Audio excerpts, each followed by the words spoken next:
नमस्कार, स्वागत है आपका लोकसभा टेलीविज़न के इस खास कार्यक्रम में जो डिसास्टर मैनेजमेंट यानी आपदा प्रबंधन से जुड़ा हुआ है। और आज के इस कार्यक्रम में हम चर्चा करेंगे NDRF यानी नेशनल डिसास्टर रिस्पांस फोर्स के बारे में। क्या है ये फोर्स और कैसे काम करती है, इन सारे मुद्दों पर आज के एपिसोड में हम विस्तार में चर्चा करेंगे। मेरा नाम ज्ञानेंद्र पांडे।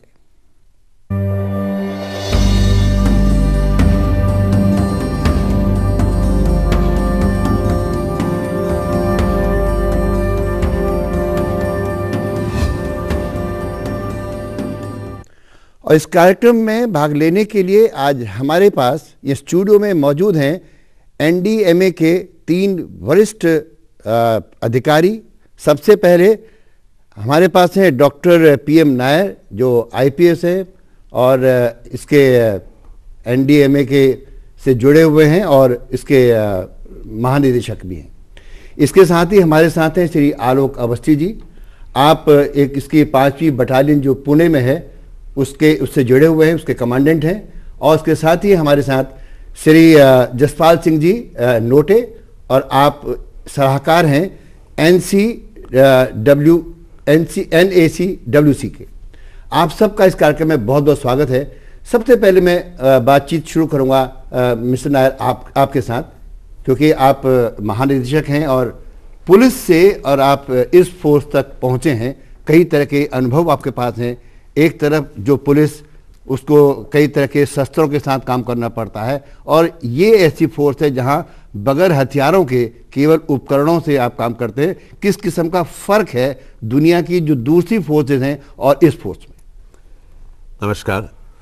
NDRF यानी नेशनल डिसास्टर रिस्पांस फोर्स, ये हिंदुस्तान के नहीं पूरे दुनिया में इस तरह के कोई बल है नहीं जी। भारत सरकार गृह मंत्रालय ने ये फोर्स इसलिए बनाया कि आपदा से निपटने के लिए एक डेडिकेटेड फोर्स है। 100% डेडिकेशन उसमें आपदा निपटने में है। ये भारत सरकार जो बनाया था NDRF को, उस वक्त एक एक्ट बनाया। उस एक्ट में NDMA है, नेशनल डिसास्टर मैनेजमेंट अथॉरिटी। ये अथॉरिटी के सुपरविजन कंट्रोल में NDRF काम करते हैं और भारत सरकार के गृह मंत्रालय के अंदर में आता है। तो हमारे बटालियन का खूबी है कि ये ह्यूमैनिटेरियन फोर्स है। आपने कहा हथियार नहीं है, वेपन नहीं है, मगर हमारे पास बहुत सारे इक्विपमेंट है और एक बहुत बड़ा दिल है जनता के प्रति।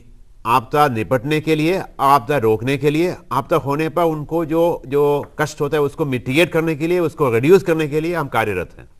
हमारा मिस्टर नायर, एक सवाल यहाँ पर जो सबसे बड़ा खड़ा होता है वो ये है कि फोर्सेस तो बहुत सारी हैं जी, और हम आपदा की बात भी करते हैं। आमतौर पर ये देखा गया है कि जब आपदा हो जाती है तब लोग पहुंचते हैं, तब सरकार पहुंचती है। उससे पहले इसकी जो प्रिकॉशंस हैं, प्रिवेंशंस हैं, रोकथाम है, वो कैसे हो, इसकी जानकारी ज़्यादा जरूरी। आपको नहीं लगता कि इस किस्म का कोई काम पहले किया जाना चाहिए? आपने ठीक बताया। एक छोटा सा नमूना देना चाहूँगा। सुनामी हुआ इंडोनेशिया में जी। वहाँ पे एक बच्ची गड़ी थी समुद्र किनारे, कई लोग थे, एक बच्ची भी थी जो इंग्लैंड के हैं। और जब देखा कि पानी, समुद्र की पानी अंदर की तरफ जा रही है, तो ये बच्ची चिल्लाना शुरू किया, tsunami beware run run, tsunami beware run run, भागो भागो। उसके 2-4 समझने वाले दोस्त है, वो बोला कि चलो भागो। बाकी लोगों को समझाते रहा, कोई भागा नहीं, सब समुद्र के अंदर चले गए जी। आप विदिन हाफ एन आवर पूरा समुद्र इतना तेजी से आए, जो चले गए वो भी चले गए और जो किनारे में था वो भी मार गए, सब खत्म हो गए। ये बच्ची कैसे मालूम हुआ? ये बच्ची को इसलिए मालूम हुआ कि बच्ची ने कहा कि मैंने UK में अपने क्लास में 8वीं क्लास में सुनामी के बारे में पढ़ा है और ये मेरे को एक्सपीरियंस मिला है। तो प्रिवेंशन के लिए बहुत जरूरी है कि उनको कैपेसिटी दिलवाएं, एम्पावर कराएं। ये हमारा बहुत बड़ा काम है NDRF का। NDRF का 10 बटालियन हिंदुस्तान में। NDRF के कई सारे काम हैं और आपसे विस्तार में हम लोग चर्चा करेंगे। अवस्थी जी, मैं आपसे पूछना चाहता हूँ, क्योंकि आप एक बटालियन से जुड़े हुए जो इस खास तौर पर इस काम के लिए बनाई गई है, किस किस्म की ज़रूरत आपको महसूस होती है जब आप काम करने जाते हैं फील्ड में, और आपके किस किस्म के अनुभव रहे हैं? देखिए, जो NDRF है हमारी बटालियन, जैसा कि सर ने बताया कि विश्व में अपने आप का यूनिक फोर्स है। हमारी जो काबिलियत है नेचुरल डिज़ास्टर में रिस्पॉन्ड करने की, जिसमें अर्थक्वेक, सुनामी, फ्लड एक्सेट्रा, और man-made disaster, to be more specific, chemical, biological, radiological और न्यूक्लियर इमरजेंसीज। विश्व में ऐसा कोई बल नहीं है जो दोनों में एक साथ काम कर सके। और कंट्रीज क्या करते हैं, नेचुरल डिजास्टर्स के लिए फायर फाइटर्स पे डिपेंडेंट हैं, और रेडियोलॉजिकल, न्यूक्लियर, बायोलॉजिकल के लिए, केमिकल के लिए वो लोग अपनी आर्मी पे डिपेंडेंट हैं। तो एक तो यूनिक हो गया, डेडिकेटेड हो गया, और पूरे साल 1149 लोग हम लोग तैयार रहते हैं। जब डिजास्टर नहीं होता है तो उस टाइम पे हम लोग ट्रेनिंग करते हैं और कम्युनिटी अवेयरनेस प्रोग्राम्स चलाते रहते हैं। जैसा कि आपसे बात हुई कि सर बता रहे थे कि पब्लिक को सिखाना, स्कूल में सिखाना, बच्चों को सिखाना, ये प्रोग्राम्स हम लोग करते रहते हैं। जसपाल जी, एक एडवाइजर के रूप में, मतलब अगर आप देखें तो आपकी भूमिका को हम किस रूप में एक्सप्लेन कर सकते हैं? मैं national authority chemical weapon convention में सलाहकार हूँ, और हमारा रोल बहुत ही इम्पोर्टेंट है जहाँ तक कि केमिकल डिजास्टर्स या जब केमिकल वेपन्स को कोई terrorist non state actor use करता है, तब हमारी भूमिका बहुत इम्पोर्टेंट है। और हम ये नहीं समझते हैं कि एनडीआरएफ हमसे कुछ अलग है, ये हमारे सब स्टेक होल्डर हैं। एनडीएमए हमारा स्टेक होल्डर है, होम मिनिस्ट्री हमारा स्टेक होल्डर है, और हमने जब ये सब संधि साइन की, केमिकल वेपन कन्वेंशन, जब हमने ये संधि साइन की, तब उसमें 188 कंट्री हैं, और आपको जानकर बड़ी खुशी होगी कि हमारा कंट्री जो है, हमारा देश जो है, ये इस कन्वेंशन में अमॉन्ग द टॉप 2 नेशन है, अमॉन्ग द टॉप 2, मैं बड़े दावे के साथ कह सकता हूँ। और हमने बहुत अच्छा काम किया है इस कन्वेंशन में। हमारी जो केमिकल इंडस्ट्रीज़ है, वो जो हम डिक्लेयर करते हैं इस कन्वेंशन के अंडर में, वो हम सेकेंड लार्जेस्ट हैं इस समय। और safety and security in chemical industries भी हमारे परव्यू में आता है, हम उसको भी प्रमोट करते हैं। और सबसे इम्पॉर्टेंट जिस काम के लिए मैं यहाँ आया हूँ, जो संदेश मैं आपके माध्यम से देना चाहता हूँ, वो ये है कि जब कोई टेररिस्ट अटैक होता है, जब कोई दूसरा स्टेट हमारे कंट्री पे अटैक कर सकता है केमिकल वेपन के साथ, तब हम ये ट्रीटी को कैसे इंटरनेशनल फोरम में ले जाके यूज़ कर सकते हैं, और कैसे इंटरनेशनल असिस्टेंस को हम पा सकते हैं। ये बहुत ही मैं इसके बारे में आपसे ज़्यादा जानकारी में और बात करूँ। जैसे जसपाल जी ने बताया कि एक तो केमिकल वेपन्स को डिस्ट्रॉय करने के लिए भी हम इसका इस्तेमाल कर सकते हैं, इसका काम करते हैं। दूसरा, जो टेररिस्ट अटैक हैं, और चूंकि टेक्नोलॉजी बदल चुकी है, आज टेरर अटैक दूसरे तरीके से होते हैं। अभी हम लोग अखबारों में पढ़ रहे थे कि सोल्जर्स की डेड बॉडी में हमने बॉम्ब किया, प्लांट कर दिया। कई हम देखते हैं कि जो केमिकल वेपन्स को लेकर के वो उन्होंने अपनी स्ट्रेटजी बनाना शुरू कर दिया। ऐसे मौक़ों पर जब एक इस किस्म का टेररिस्ट अटैक होता है जिसमें केमिकल्स का इस्तेमाल होता है, उससे हम कैसे अपने आप को बचा सकते हैं? चूँकि आज की विषय chemical, biological, radiological, nuclear CBRN पर है, इसलिए हम चर्चा उसी पर ही फोकस करके करेंगे। अच्छा सवाल आपने पूछा। एक छोटा नमूना देना चाहूँगा। भगवान गॉड फॉरबिड, आज अभी इस कमरे में अगर आग लगी, पूरे धुआं है, तो हम अपने को कैसे बचाएंगे? हम दौड़ना शुरू करेंगे तो हम धुआं खाते रहेंगे। हमको चाहिए कि नीचे जमीन को किस करते हुए निकलना है। धुआं ऊपर रहता है, वेट है, और नीचे नहीं आता है, तो आप बच जाएंगे। मगर भोपाल में आप देखें, भोपाल में गैस ट्रेजेडी हुआ ना, गैस फैल गया।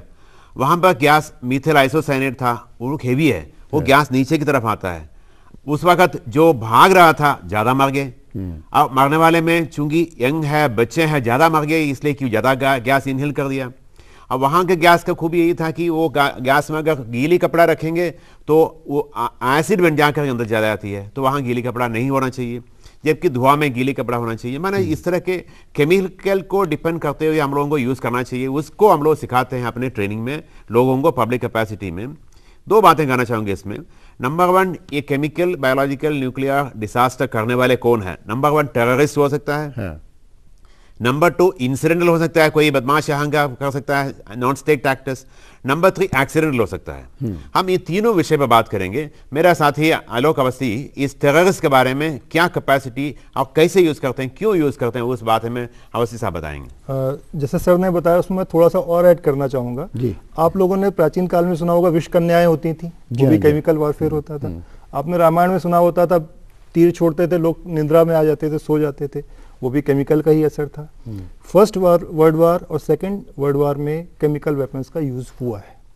उसके अलावा 95 में जापान में एक टेररिस्ट ग्रुप ने टोक्यो सबवे में सरीन गैस यूज़ करी। बाकी ये बहुत ही सस्ता है। केमिकल्स आप देखते होंगे कि छोटे लेवल पे किसी के मुंह पे डाल दिया। इसको अगर अवस्थी जी, केमिकल्स के साथ ही एक रेडिएशन का भी वो है, क्योंकि जो केमिकल वेपन्स हैं वो केवल मतलब पॉइजनस ही नहीं होते, बल्कि वो रेडिएशन से भी नेक्स्ट जनरेशन तक को बर्बाद करते हैं। तो केमिकल और उसका रेडिएशन इफेक्ट, उन दोनों चीज़ों को अगर मिला के देखें तो उससे नुकसान ज़्यादा होने की संभावना होती है। उन सारी चीज़ों को हम कैसे मैं इसको और थोड़ा सा क्लियर करता हूँ।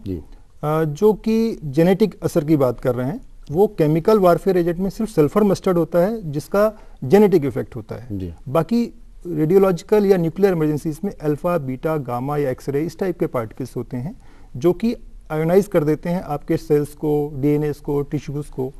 उससे असर हो सकता है, लेकिन इसमें बहुत घबराने की या परेशान होने की जरूरत नहीं है। मैं आपको जो इक्विपमेंट्स लाया हूँ इनके माध्यम से दिखाना चाहूँगा। यहाँ भी रेडिएशंस हैं।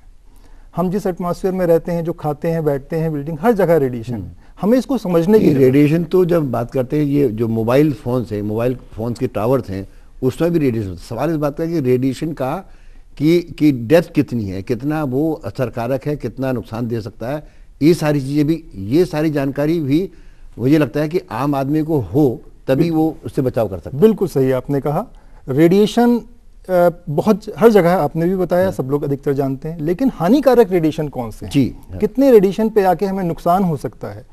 जैसे कि 20 मिली सीवर्ट एक यूनिट होती है, एसआई यूनिट, इतना डोज पर एनम अगर कोई लेता है तो उसको नॉर्मल माना जाता है।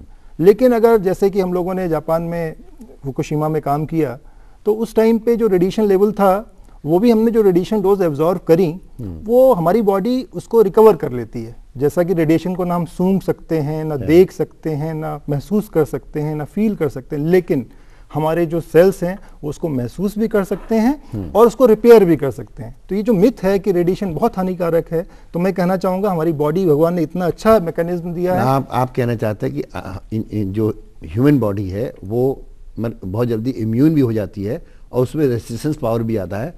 इसके हिसाब से ये डिपेंड करता है कि रेडिएशन का लेवल कितना है।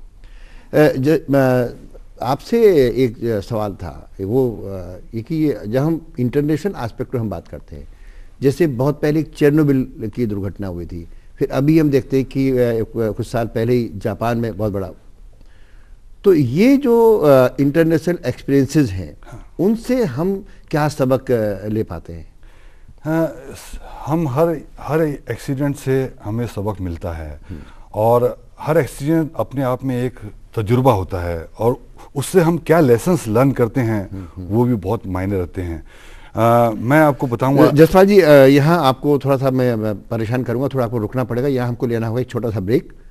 कार्यक्रम में वक्त है छोटे से ब्रेक का, ब्रेक के बाद फिर मिलेंगे और ये चर्चा जारी रहेगी। आप कहीं जाइएगा नहीं, देखते रहिए लोकसभा टेलीविजन।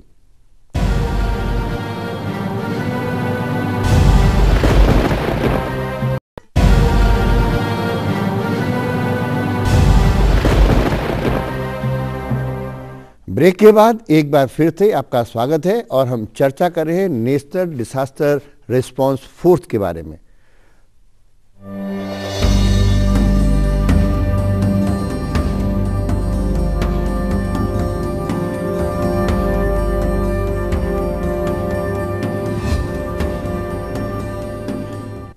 ब्रेक पर जाने से पहले हम आपसे बात कर रहे थे, जो इंटरनेशनल एक्सपीरियंसेस हैं उनसे हम किस तरह का सबक ले पाते हैं, चाहे वो केमिकल इसकी डिसास्टर की बात हो या और दूसरे इस तरह की जो घटनाएं होती हैं। देखिए, जैसे टोक्यो सबवे में सरीन गैस का जो एक्सीडेंट हुआ था, वो तो क्रिएटेड सीन था, वो तो टेररिस्ट ने यूज़ किया उसको। तो अगर हमारी प्रिपेयर्डनेस, अगर हमारी सिविल पॉपुलेशन को हम लोग उनको ट्रेनिंग दें डाउन द लेडर, पूरा हमारे स्टूडेंट्स को, हमारे इलिटरेट लोगों को, हमारे बूढ़ों को, समाज के हर तबके को हम जब ट्रेनिंग दे देंगे कि ऐसा सिनारियो जब होता है तो हमने क्या करना चाहिए, तो इससे बहुत बड़ा काम नहीं है अगर हमने उस समय प्रोटेक्टिव सूट पहन लिया। अगर हमें पता, सबसे इंपॉर्टेंट होता है डिटेक्शन। जसपाल जी कई बार बात करते हैं हम लोग, जब भी कोई डिसास्टर होता है उसके बाद हम बात करते हैं कि हमको पब्लिक अवेयरनेस करनी चाहिए, भला करना चाहिए, लेकिन आपको नहीं लगता कि जब हम इस किस्म की बातें करते हैं ये चीज़ें कहीं ना कहीं हमको स्कूल के सिलेबस में शामिल करनी चाहिए, जो मुझे नहीं लगता कि इस लेवल पर है? नहीं सर, बिल्कुल है। आप बिल्कुल सही सवाल आपने उठाया है। मैं आपको आपके माध्यम से बताना चाहूँगा कि OPCW ने एक कमेटी गठित की थी, उसमें एक इंडियन रिप्रेजेंटेटिव था मिस्टर OP शर्मा, और उन्होंने काफ़ी ये 5 सदस्यीय टीम ने काफ़ी अच्छा काम किया है, और उन्होंने प्रमोट किया है कि हर इवन यूनिवर्सिटी सिलेबस में, स्कूल सिलेबस में इनका ये टॉपिक पे चैप्टर्स होने चाहिए, ताकि बचपन से ही अगर बच्चों को ये मालूमात रहे कि हमको इस अवस्था में क्या करना चाहिए, तो रियली वो बहुत एक हमारा एसेट है। अगर हमने, और सबसे अच्छा तो स्कूल माध्यम से हम शुरू कर दें, जब वो केमिस्ट्री पढ़ते हैं, जब उनको बायोलॉजी पढ़ते हैं, जब वो न्यूक्लियर के बारे में पढ़ते हैं, उसी समय अगर हम उसको स्कूल लेवल पे इसको शुरू कर दे तो बहुत अच्छा होगा। इस पर जो आपने पूछा सही, अच्छा पॉइंट है। स्कूल सेफ्टी प्रोग्राम है NDMA का और भारत सरकार का, बहुत बड़े पैमाने पर प्रोग्राम चल रहा है। National institute of disaster management ने प्रोग्राम बनाया और इसका इम्प्लीमेंटेशन में हम लोग भी साथ मिलकर के काम करते हैं। उसके अलावा भी हम लोग आउटरीच करते ही हैं। मगर चूंकि आपने विषय पर आया, लोगों को समझाने के लिए एक चीज़ मैं कहना चाहूँगा, NDRF का एक्सपीरियंस सिर्फ हिंदुस्तान में नहीं, बाहर भी रहा। ट्यूनीशिया गए थे, जापान गए थे, अवस्थी साहब खुद गए थे जापान में टीम के साथ। हिंदुस्तान में भी 2-3 इंपॉर्टेंट घटनाएं के बारे में आपको जानकारी होगा ही। एक मायापुरी में कुछ हुआ था, आप ये स्क्रैप का जो, हाँ, उसका डिटेल बताएंगे। उसके बाद आपको बॉम्बे पोर्ट ट्रस्ट में केमिकल डिसास्टर हुआ था। इस तरह के 2-3 घटना के बारे में मैं अवस्थी साहब को रिक्वेस्ट करूंगा कि आप, भिवंडी में भी हुआ था, हाँ, भिवंडी वाला भी, तो ये शुरुआत मायापुरी से किया जाए। नहीं अवस्थी जी, ये हमारी हिंदुस्तान में जो घटनाएं हुई उसके अलावा ये जो इंस्ट्रूमेंट आपके पास हैं, इनका किस तरह से आप इस्तेमाल करते हैं उस टाइम पर, रेस्क्यू के टाइम पर या प्रिकॉशनरी मेजर्स के टाइम पर, किस तरह से आप इस्तेमाल करते हैं? जैसा कि जो हमारा सीवियर एंड इमरजेंसीज पे NDRF का एक्सपोजर की अगर हम बात करें, जहाँ पे इक्विपमेंट का बहुत ज़्यादा रोल है, जैसे मैंने बताया कि रेडिएशंस फील नहीं किया जा सकते, देखे नहीं जा सकते, लेकिन इंस्ट्रूमेंट से 2 सेकंड्स में हम बता सकते हैं कि रेडिएशन कितना है इस कमरे में, इस टाइम स्टूडियो में कितना रेडिएशन है, इसको आप देख सकते हैं। तो ये जो इंस्ट्रूमेंट का बहुत ज़्यादा रोल होता है। अगर आपका इंस्ट्रूमेंट ठीक काम कर रहा है और आपको इंस्ट्रूमेंट ठीक से काम करना आता है, तो आप कहीं भी बिना झिझक आपको पता चल सकता है खतरा कितना है, आपको क्या क्या प्रिकॉशन। क्या कभी इस तरह की संभावनाएं भी हैं कि जो अगर मान लिया हम टेररिस्ट या इन एनिमी एस्पेक्ट से देखें कि वो हमारे इंस्ट्रूमेंट को ही डिस्ट्रॉय कर दे ताकि हम उसको मेजर ही नहीं कर सकें, रेडिएशन को या चीज़ों को, इस तरह की कोई पॉसिबिलिटी रहती है? ऐसे संभावना नहीं, क्योंकि इक्विपमेंट तो हमारे पास ही रहता है। 18 टीम होती हैं, बहुत ज़्यादा इक्विपमेंट होता है, इसकी संभावना नहीं। आजकल तो रिमोट का जमाना है, आप यहाँ बैठ कर पाकिस्तान में आप अटैक कर सकते हैं रिमोट थे। तो क्या मैंने ये एक सवाल है, एक आम आदमी का सवाल है कि क्या इस किस्म की कोई गुंजाइश रहती कि जो इंस्ट्रूमेंट आपके पास हैं या NDRF के पास हैं वो एनिमी की हद तक पहुंच सकते हैं, उनको डिस्ट्रॉय कर सकते हैं? नहीं, बिल्कुल नहीं, मैं इसमें कहूँगा बिल्कुल भी नहीं। लेकिन आप इसको इस तरीके से कह सकते हैं कि न्यूक्लियर पावर प्लांट पे क्या अटैक हो सकता है, क्या वहाँ से कुछ खतरा आतंकवादी कर सकते हैं कि नहीं। लेकिन जैसे बताया कि मैं एक जो हमने जो काम किए हैं, एक्सपीरियंस हमारे ग्राउंड पे एक्सपीरियंस है। आपने इक्विपमेंट लिया, जापान का एक्सपीरियंस इससे शुरू कराएं। हाँ, जापान ये इक्विपमेंट से देखिए, ये तो हो गया कमरे के बारे में। ये है आइसोटोप INT फाइंडर। ये इक्विपमेंट हमने जापान में फुकुशिमा में यूज़ किया और बहुत ही ज़्यादा यूज़फुल इक्विपमेंट पाया हमने। ये बता देता है कि कौन सा सोर्स है, क्या इंटेंसिटी है, मतलब कितने रेडिएशन, कितनी पावर से किस सोर्स से आ रहे हैं। आपको एक ही में सारा सोल्यूशन मिल जाता है, जिससे आप अपना बचाव ले सकते हैं, प्रिकॉशंस ले सकते हैं। तो ये इक्विपमेंट हमारे पास है, हमारे पास स्टेट ऑफ आर्ट इक्विपमेंट्स हैं हर चीज़ में, चाहे वो रेडियोलॉजिकल, केमिकल, बायोलॉजिकल, न्यूक्लियर के लिए हो या फिर नेचुरल डिजास्टर्स के लिए। हमारे इक्विपमेंट्स का जो भी ऑथराइजेशन है वो इंसराग गाइडलाइंस के हिसाब से है। जो इक्विपमेंट अर्थक्वेक रिस्पांस या फ्लड रिस्पांस के लिए हमारे पास हैं वही यूएस टीम के पास हैं। तो जो एनडीआरएफ का फॉर्मेशन हुआ है, जसपाल जी, ये जो हमारे जो फोर्स है एनडीआरएफ, इस किस्म की फोर्स, ये बड़ा क्या हम हिंदुस्तान कहीं पायनियर है कि इस किस्म की फोर्स और कहीं नहीं है?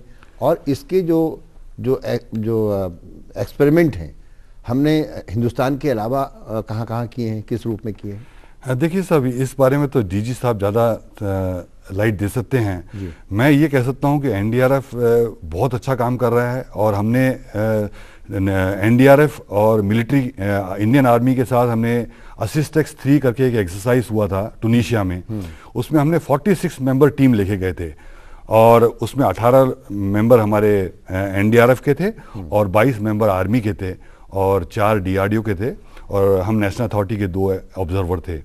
तो हमने बहुत इस एक्सरसाइज में पार्टिसिपेट करके हमने इनको समझाया कि हम जो केमिकल वेपन कन्वेंशन हमने जो साइन किया है उसमें हमारे क्या राइट्स है, और उसमें अगर हमारे पे कोई टेररिस्ट अटैक होता है या कोई फॉरेन की आर्मी हमारे पे अटैक करती है केमिकल वेपन के साथ, तब जब एनडीआरएफ के पास रिसोर्सेस नहीं है उनको फाइट करने के और वो बोलते हैं कि हमको इंटरनेशनल हेल्प लेना चाहिए, तो दे कैन, कि national authority is the nodal agency for dealing with organisation for prohibition of chemical weapon, जो केमिकल वेपन कन्वेंशन को पूरे ग्लोब में, पूरे ऑल ओवर द वर्ल्ड में इंप्लीमेंट करते हैं। आपने ग्लोब की बात की नायर साहब, जब हम ग्लोबल बात करते हैं, क्योंकि आज तो दुनिया बहुत छोटी हो चुकी है, एक इसे ग्लोबल विलेज नाउ। हाँ जी सर। और जब उसके साथ ही एक जो बहुत बड़ी एजेंसी है इंटरनेशनल लेवल पे जिसको हम कहते हैं यूनाइटेड नेशंस, हाँ जी, और यूनाइटेड नेशंस के पीस कीपिंग प्रोग्राम चलते रहते हैं, हाँ जी, कभी साउथ अफ्रीका में, कभी कहीं कभी कहीं। हाँ, ये जो हमारी फोर्स है एनडीआरएफ,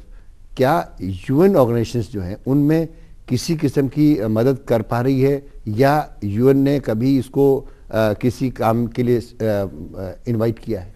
जी हाँ सब, जो अभी हम लोग जब टूनीशिया से हमने जब इंटरनेशनल केमिकल वेपन कन्वेंशन की जो असिस्टेंस एंड प्रोटेक्शन की एक्सरसाइज हुई थी, उसमें 15 देशों ने भाग लिया था और हमारा देश जो था सबसे बड़ा कॉन्टिजेंट लेके हम लोग वहाँ पार्टिसिपेट किए।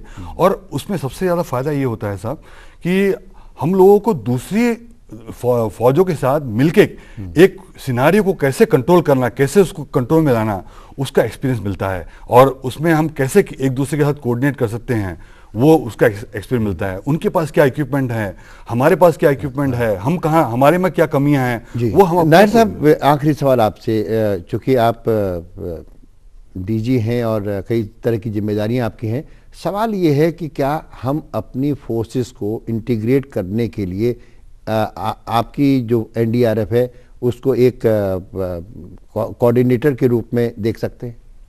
बिल्कुल।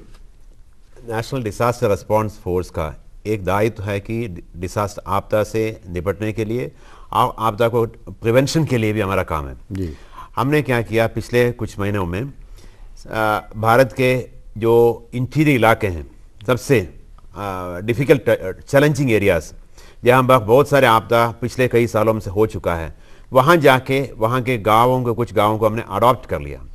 अडॉप्शन का मतलब है कि वहाँ गाँव में बच्चे से बूढ़े तक सबको आपदा से निपटने का बेसिक टेनेट्स एंड प्रिंसिपल्स उनको समझाएं, उनको एम्पावर करें, उनको शक्ति दे दें और उनके साथ काम करें। हमारा रिस्पॉन्सिबिलिटी ये रहे कि अगले साल में उनका अगर आपदा हो जाए तो एटलीस्ट उनका 50% से कम। मेरा सवाल ये है कि चूंकि एनडीआरएफ हर जगह नहीं पहुंच सकता, फिजिकली पॉसिबल नहीं है, बता रहा हूं, तो जो हमारी फोर्सेज हैं, जो पैरामिलिट्री फोर्सेज हैं, जो हमारे आर्मी फोर्सेज हैं, क्या उनको इंटीग्रेट करने के लिए एनडीआरएफ कोई और इस काम कर रहा है कि ताकि वो मौके पर? बहुत अच्छा पॉइंट। तो पहला पॉइंट मैंने कहा कि पब्लिक को एम्पावर करने की बात। नंबर 2 रहा कि भारत सरकार में और स्टेट गवर्नमेंट में राज्य सरकार के साथ वो लोग मिलकर काम करते हैं, इंडिपेंडेंट नहीं करते हैं। तो एनडीआरएफ का हमेशा प्रिंसिपल यही रहा कि शेक हैंड करके, हाथ जोड़ करके, किसके साथ? Number 1 civil defence, number 2 home guards, number 3 fire and emergency services, number 4 SDRF. कई राज्यों में स्टेट डिजास्टर रिस्पांस फोर्स आ चुका है।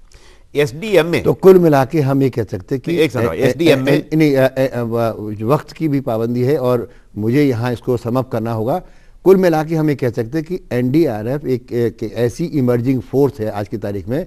हम ये उम्मीद कर सकते हैं कि आने वाले समय में ह्यूमैनिटी को लेकर के जिस किस्म के भी खतरे दिखाई पड़ेंगे उनको रेसिस्ट करने में एनडीआरएफ की बहुत बड़ी भूमिका होगी। आप इस कार्यक्रम आए, आपका बहुत बहुत शुक्रिया। आज के कार्यक्रम में बस इतना ही, फिर मिलेंगे ऐसे ही किसी और खास मुद्दे के साथ। दीजिए इजाजत, नमस्कार।